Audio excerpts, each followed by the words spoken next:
cannabis és una planta amb unes propietats i característiques molt interessants, tant pel que fa als usos terapèutics com als usos recreatius. Potser són molt més conegudes de les seves utilitats en determinats àmbits de la medicina. Hi ha hagut iniciatives, per exemple, fa 20 anys un col·lectiu de dones va impulsar la regulació dels tractaments per pal·liar els efectes secundaris de les quimioteràpies. Ara volem focalitzar en els tractaments i els usos diversos per pal·liar malestars, per pal·liar diferents patologies i a la vegada també per fer-ne un ús de prevenció del malestar en dones que moltes vegades utilitzen altres substàncies i han començat a utilitzar i fer servir aquesta planta com a eina o tractament alternatiu als danys i riscos que poden ocasionar altres substàncies. Realmente la prohibición del cannabis es fruto de una decisión política, o más bien de un conjunto de decisiones políticas que se toman en un momento determinado de la historia, por parte de un conjunto de gobiernos y que dan lugar a las 3 convenciones internacionales sobre drogas. El cannabis, en concreto, está fiscalizado en la Convención Única de 1961 y a partir de entonces son unas convenciones que tienen una ratificación prácticamente universal y la mayor parte de países, por no decir todos los países del planeta, basan sus políticas sobre cannabis en los dictados de esta convención. Entonces, aun basándose en esta convención, vemos que hay una gran diversidad de políticas sobre cannabis alrededor del mundo.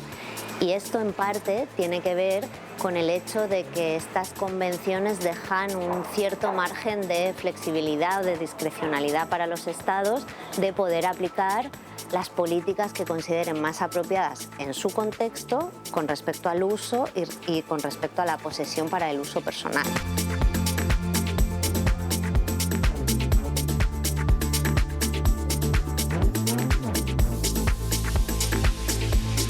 Everybody in Colorado, it's legal to smoke marijuana. But if you're pregnant when you smoke marijuana and it's discovered when you give birth, they will take away your baby. In London, there's a lot of the illegal dealing. It's very male-dominated, the cannabis scene, and it just, I don't know, it's just all a bit intense. El consum a Espanya no està il·legalitzat, per tant, d'alguna manera, la criminalització ve per altres bandes, ve per consumir al carrer, ve perquè t'agafin comprant, etc. Persones que estan en situacions de vulnerabilitat difícilment poden accedir a un club cannàbic, difícilment poden pagar la quantitat que val les substàncies i, per tant, continuen recorrent en el mercat informal, ¿no? El cannabis medicinal en este momento, a día de hoy, no está ni regulado ni reconocido a nivel nacional en España. Entonces es un marco legal difícil, es decir, nos dejan trabajar, pero evidentemente no tenemos la tranquilidad, ni los pacientes tienen la tranquilidad ni seguridad en productos, acceso a productos. Es una situación bien complicada en la cual estamos trabajando a día de hoy. La cuestión de lo marco legal de las drogas en Brasil no son legalizadas. Tenemos un gran problema que es la criminalización de la población negra pobre.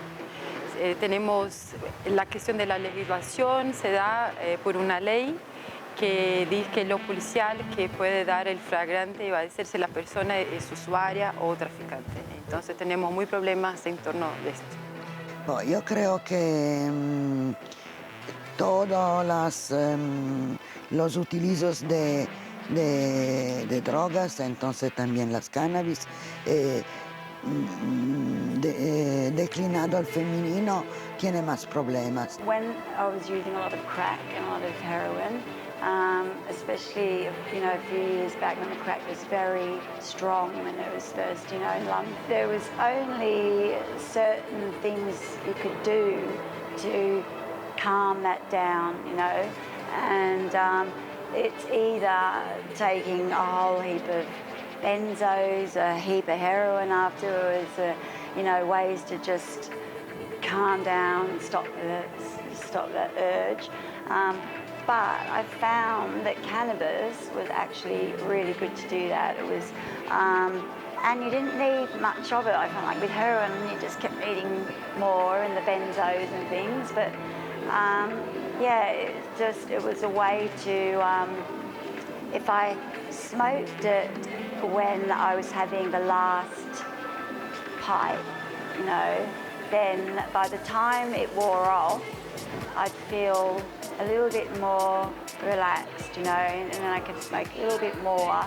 And it would often be the thing that just ended the session, you know, which was really, really helpful. Cuando quería dejar usar la sustancia heroína y no tenía otras opciones de médicos ni nada, en un hospital o algo así, que vivía en una casa y tenía la marihuana que me ayudaba bastante. Como no tenía diazepanes ni nada, y sin esto creo que podría ser más riesgo que me voy a volver a recaer, cosas así, me estabilitzava bastante.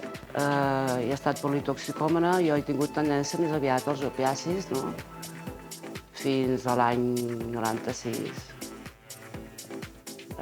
He estat en metadona i després un poquet més, diríem fins al 2006 també. I ja un dia em vaig proposar, no?, el 2006, i vaig dir fins aquí hem arribat, vull dir, perquè doncs estic enganxada a la metadona. I bueno, a mi vaig començar a fumar perquè ja et dic, el cànnabis no és que sigui un substitutiu, però sí és una teràpia o un consum que es pot aplicar.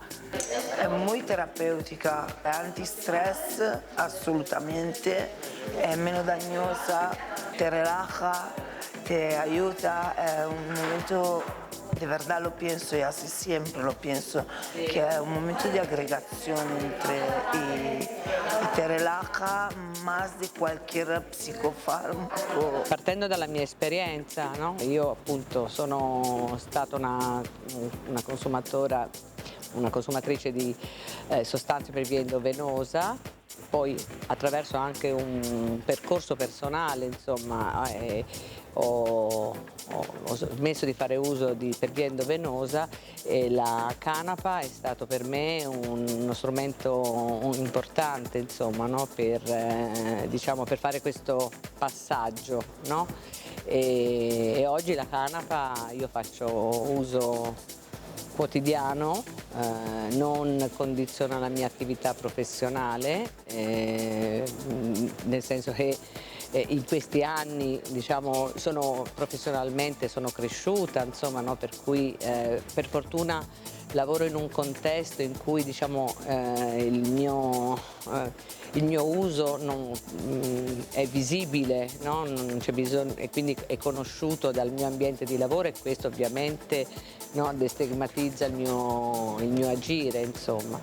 E professionalmente quello che ho visto non soltanto nei programmi di harm reduction, di riduzione del danno, ma anche nei programmi di trattamento, l'utilizzo della canapa spesso, diciamo, in qualche maniera supporta, insomma, no? Anche perché spesso per le persone, no, pensare a una vita senza le droghe,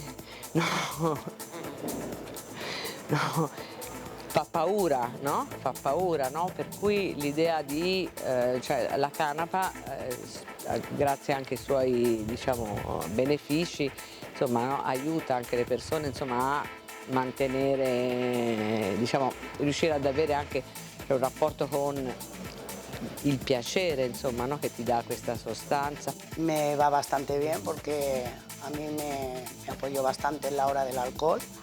Yo tomaba la sustancia del alcohol y la verdad me ha ayudado bastante y me ayuda. Empecé a ir a los médicos, ya me puse en tratamiento y ya vi que iba reduciendo el alcohol, que ya no tomaba nada de alcohol. Hubo un tiempo, ahora sí que es verdad que me tomo algún champú, pero 1 o 2 champús, no me tomo como 2 y 3 cajas de cerveza que me llegaba a consumir. Y bueno, pues veía que el cannabis, pues me fue un cannabis, la verdad, me da el puntillo y no necesito el punto del alcohol.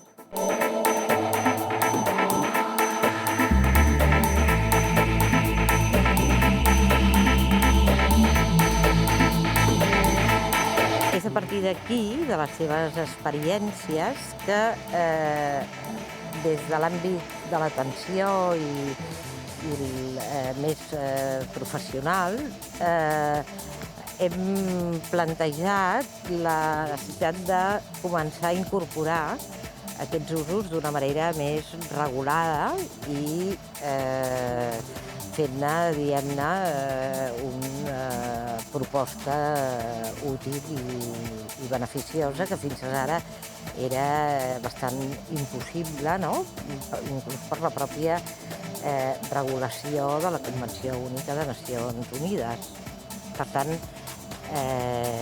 crec que s'ha fet un pas endavant en aquest sentit i és el començament d'una llarga trajectòria en l'àmbit de l'autorització del cànnabis per la disminució de danys i riscos d'altres usos de substàncies psicoactives. Is we have started the first low threshold opiate substitution therapy program in South Africa. So we have used cannabis as a form of harm reduction. What we found in the program, we see that as positive. We see that as a harm reduction positive change. We don't see it as negative. We don't regard it as one drug replacing the other. We see it as a less harmful form of usage as opposed to a more formal harm of usage.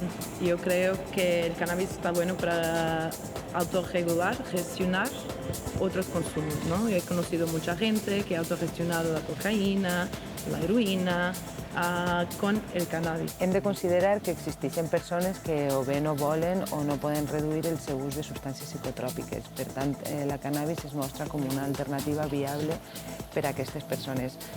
A més, s'ha de posar en rellevància l'autonomia de les persones usuàries i del seu dret a triar quin format o quina substància els pot resultar més motivant per deixar un poc de costat l'ús problemàtic que tenen d'altres substàncies.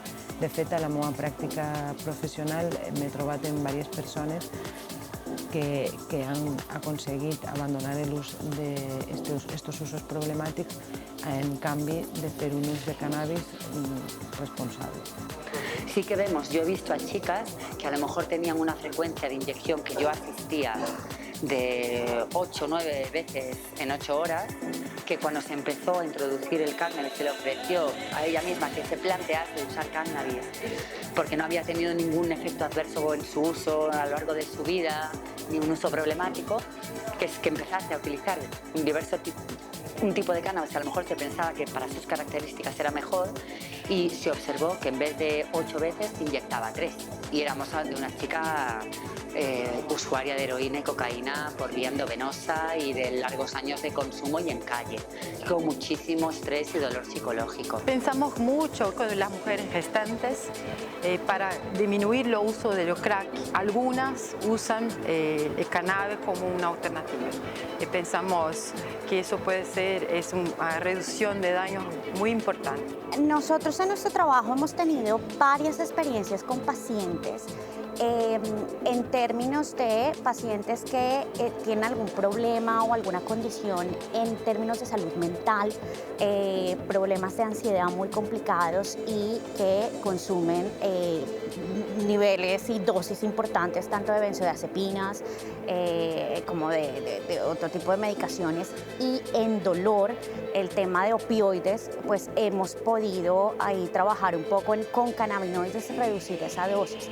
En términos de pacientes con patologías duales, ya que consumen otras sustancias, también hemos podido echar una mano usando cannabinoides como una manera de reducir el daño, el riesgo e ir bajando dosis de esas otras sustancias en pacientes que tienen patologías duales. Hemos visto también cómo el consumo de cannabis, digamos que siempre se habló como que era la entrada al consumo de otras sustancias más fuertes. Lo que hemos visto ahora es que termina siendo como una salida a otras sustancias como el bazuco y como la heroína. vimos cómo las mujeres que consumían esta sustancia, digamos que como que transitaron su consumo, digamos, dependiente al consumo de marihuana.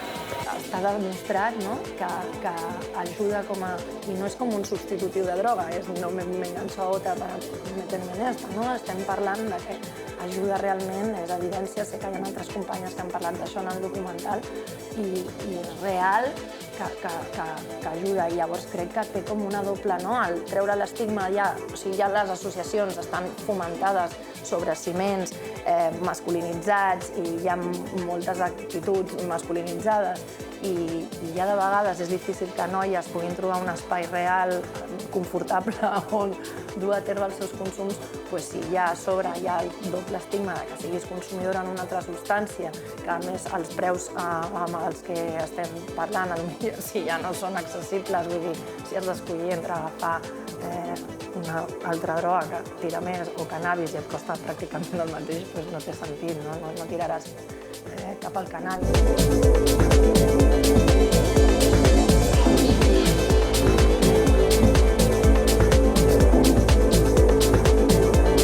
La investigació és un altre dels àmbits importants en els usos del cànnabis en les dones i sobretot una investigació lliure de prejudicis i que ens permeti conèixer de manera clara i objectiva els beneficis y los posibles riesgos, indudablemente.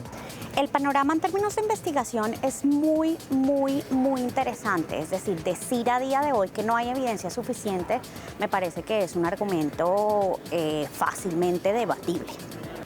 En el cas específic de les dones i les drogues tenim un buit molt gran i és el gran biaix que existeix en la ciència, que està pràcticament tota feta en homes blancs. De fet, inclús els estudis que estan fets en animals són animals mascles. Llavors, desconegam en un ample sentit els efectes que tenen moltes drogues en els nostres cossos. Però els estudis que estem veient que sí que han fet una diferenciació, s'han vist diferències en com percibim, com sentim i com processem aquestes substàncies de forma diferencial en homes i dones. Per exemple, les dones s'ha vist que recibeixen més plaer en l'ús de la cannabis.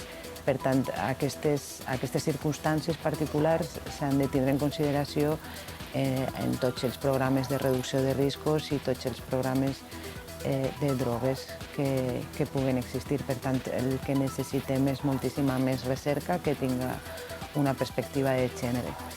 We're coming to learn in general that there's probably nothing a woman does, or virtually anything a woman does during pregnancy, that has a greater impact than all of the life leading up to becoming pregnant. That healthy children don't have to do with what drugs she used or didn't use. It has to do with the social determinants, whether she was poor, whether she was eating well, whether she was experiencing chronic racism and stress. And it is all of the years leading up to pregnancy that have far more impact on pregnancy outcome. There is no research that confirms the belief that using cannabis while pregnant creates significant harm. The most that people are talking about are risks of harm, and I always say the risks of harm from smoking cigarettes is well established. There's a greater risk of losing the pregnancy, greater risks of certain health problems. If it's an excuse to regulate, control, separate, and punish, it doesn't matter what the research says. If the research is finding something and the only value is to be used to justify punishment, control, or family separation, it's not valuable research. Bueno, jo a nivell de recerca crec que el que primer necessitaríem és poder tenir això, una substància que sigui accessible, que la pugui donar de manera contínua, regular, que més o manco, i no demanarem estabilitat, però sí, com a mínim, certa continuïtat en tot això. I, evidentment, també veure i analitzar molt bé quines són les conseqüències que tota la criminalització està tenint tant sobre les dones i l'estrès que pot provocar el fet de sentir-te vigilada durant tot l'embaràs i el fet d'estar amb aquest estrès emocional de no saber què passarà a la teva criatura, no? quan t'arribis a l'hospital, si saben que has d'estar consumint cannabis, vull dir, sense saber realment de quins efectes estan xerrant, no? Per tant, aquesta investigació de realment un coneixement clar d'efectes sobre la mà i sobre el nadó seria molt necessari. E in ultimo, anche per quanto riguarda per esempio il problema dell'epatite C. Il problema dell'epatite C ha a che fare con la questione dell'uso dell'alcol, no? E quindi spesso appunto l'epatite C e comunque diciamo, le complicazioni date dall'epatite C, cirrosi, no? Obbligano le persone a fare una scelta anche rispetto all'alcol, insomma, no? E di nuovo la canapa arriva in soccorso, no? Per sostenere anche questi percorsi di fuoriuscita o comunque di sospensione dell'uso dell'alcol.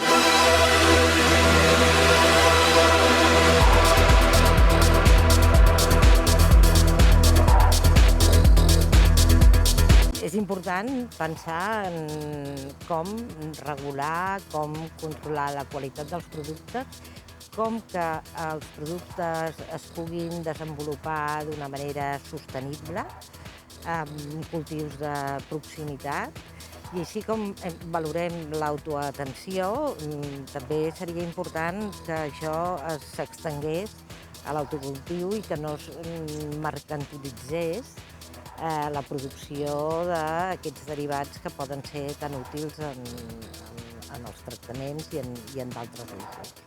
D'altra banda, aquesta situació tan restrictiva a nivell legal ha generat tot un clima molt moralitzant que ha suposat una gran limitació a l'hora de fer recerca. Esperem que això s'ampliï, canviï, millori i sobretot que les persones que estan en situació de fer recerca s'animin a seguir, diguem-ne, aquestes vies que estem comenzando. Yo creo que las mujeres españolas se merecen que el cannabis medicinal sea una herramienta terapéutica, mientras que en su suelo se está sembrando cannabis con calidad medicinal para exportar a otros países y que los usen otras mujeres, pues me parece que es un derecho fundamental de las mujeres españolas a tener esta herramienta.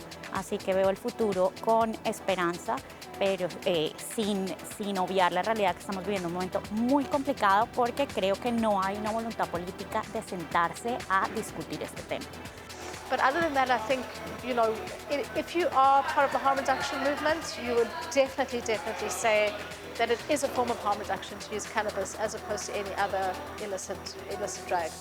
Which is not to say that we don't think that other forms of drugs don't have their own benefits. They do, you know. But I think cannabis is by far one which has very low health risks. And that's important to recognize. What I do know is that there are studies that say women have used marijuana effectively to deal with severe morning sickness.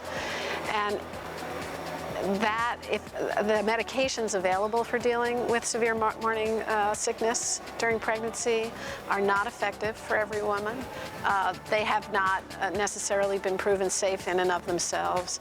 And so it's a general question and a general principle that if somebody uses a substance because they believe it helps them, whether we're sure it does or not, their perception of it, the value of it to them is probably what matters. And certainly we know that threatening arrest, threatening family separation never works to get people to do something that they feel is harmful to themselves or give up something they feel like is helpful to them. Yo pienso que las mujeres puede ser que sean las que tengan que decir algo. Me parece que en este siglo, en este momento histórico donde también los diferentes papeles del hombre, de la mujer y todo eso, yo creo que ellas tengan las potencialidades de añadir algo importante. Y aún más la persona que se siente su mujer. Entonces veo mis colegas que han nacido en un cuerpo que no le appartiene y aún por esto son aún más estigmatizadas que la mujer misma, ¿sabes? Y esa cosa es ser consumidora, es ser trans o lo que sea.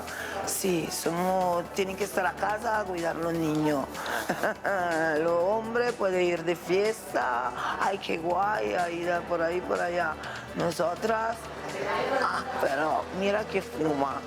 Y sí, bueno, que llega de prohibición, así que nos planteamos nosotras por una reforma de políticas de drogas y por la legalización del cannabis, pero también hay que mirar a la perspectiva de regulación, ¿no? Entonces que tenemos que cuidarnos y tener en cuenta que un modelo capitalista y comercial no nos sirve a nosotras que queremos cultivar, que queremos comprar y tener accesibilidad, porque después estás adentro de un mercado muy grande, la accesibilidad es muy corta. Bueno, pues que a las chicas nos gusta fumar cannabis igual que a los chicos, a las chicas les gusta cultivar cannabis igual que a los chicos, estamos hartas de ir a sitios de cannabis como Spannabis y demás, con todo el sistema patriarcal machista alrededor. La marihuana femenina es la reina de la marihuana y yo creo que ya hay que empezar a movernos como mujeres que usamos este tipo de drogas y otras, ¿no?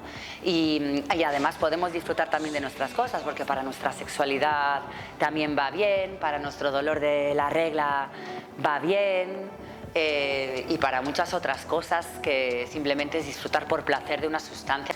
I al final crec també que no és una responsabilitat de les associacions cannàbiques tenir que donar resposta a aquestes persones, és que ja és una responsabilitat moral per part del govern donar una resposta a aquestes persones que necessiten una regulació que els doni la substància que necessiten per poder dur la seva vida amb normalitat, ¿no? Pienso que cuando pensamos con mujeres como una posibilidad para reducir daños, es a partir de los proyectos con cada una que vamos hablando y pensando. Algunas usan cannabis, otras nunca usaron y pasan a usar con una posibilidad, pero vamos a reducir los daños con cada uno pensando qué posibilidades pueden tener para mejorar su vida, para reducir los daños para el niño, en fin.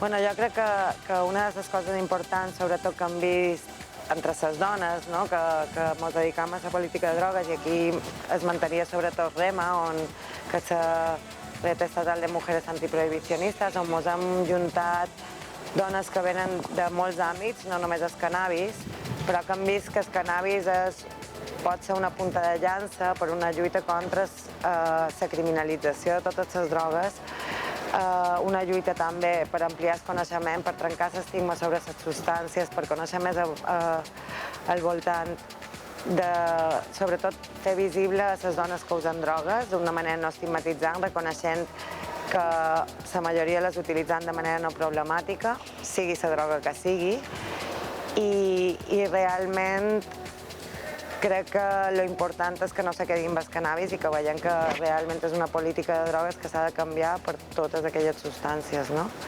I tenint molt en compte aquelles que sempre se mos queden fora, no? Que són les dones treballadores sexuals, que viuen al carrer, que tenen malalties mentals, etc. No? Necessitam aquests espais més inclusius que tinguin en compte totes aquelles realitats, no? I no deixar ningú fora d'això.